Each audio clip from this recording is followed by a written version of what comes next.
All right, my name is Lawson Moody. Today we're going to talk about public humiliations and the pros it has in our society. So we're just going to jump right into it. We're going to be talking about our current prison system and how it is broken and it is definitely not working. So I have some statistics for you.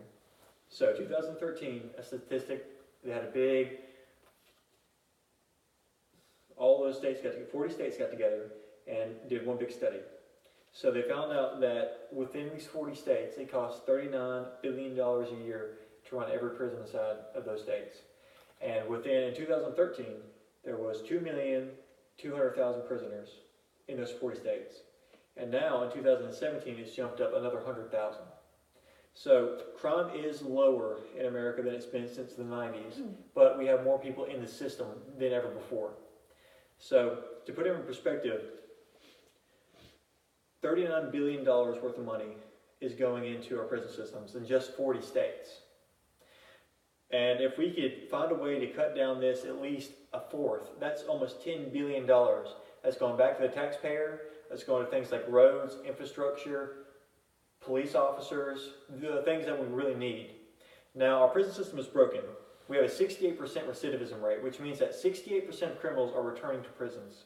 And now, if you think about it, out of those 68%, 94 of that returning prisoners will stay in jail. So if you return to prison a second time, you have a 94% chance of staying there. So when you talk about public humiliation and the different forms it takes, during the 1800s, Wild West, back in those days, it was much more prevalent. And now we've moved into a different kind of society. It's faded into the history books. But states like Tennessee and Texas are starting to actually reinstitute it. Texas, their plan, and this is not for hard criminals, this is for misdemeanors, because the majority of people in prisons are on minor drug-related charges. So they go to prison, they stay there for a couple of years, they drain the taxpayer, and then they get out.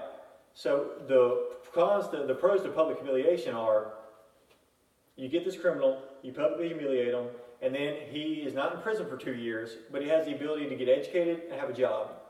You understand what I'm saying? He serves his punishment, it is done fairly and justly, and then he returns to his life. And it doesn't keep him in the prison system. Because the reason why a lot of these guys are going to prison is because gang-related violence. You have these young gang members who are starting into the crime gang, and it's almost a rite of passage for them to go to prison. So when they go to prison, they get credibility, they get street cred. Because with humanity, it's almost always about reputation. Our reputation extremely matters to us. Chiefs, presidents, popes, so we all have statuses. And the beauty of public humiliation is you take away his street cred, you take away his power, and you publicly humiliate him. So you take away his power and you give it back to the justice system. And so now you have this individual who has no credibility left. And he doesn't have to go to jail and be around the same kind of people and in the same environment. Because jail has become a place to where you go there to build your credibility or to just wait out and do your stint. You know, it's not a place where you do hard time anymore. And it's obvious because 68% of criminals are returning to jail. So what we need to do is we need to get more states on board, besides just Tennessee and Texas. We need to give the money back to the taxpayer.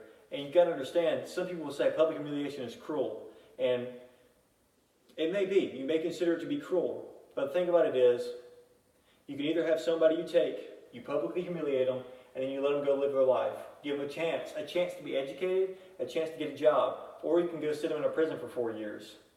And he's around the same kind of people, and he's more likely to return to prison and return to a life of crime.